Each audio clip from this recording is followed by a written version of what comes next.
Are you really struggling to make dosas immediately after taking the batter from the refrigerator?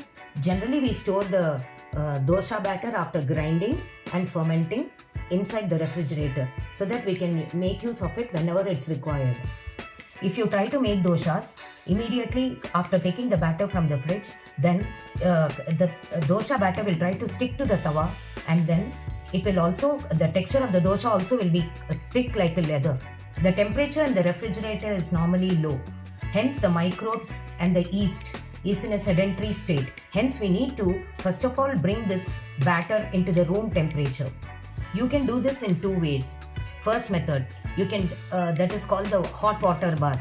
You can take a medium hot water in a kadai and place a small amount of the batter in a vessel inside the hot water bath. Now, by occasionally stirring it. Now, after 15 minutes, you will see that the batter has come to the room temperature. You can add some water also and mix it well before making the dosas. In the second method, you can take some batter in a separate vessel, add some hot water inside the batter and mix it occasionally till the room temperature has reached. Now, after leaving this for about 5 minutes, you can start making the dosas as usual.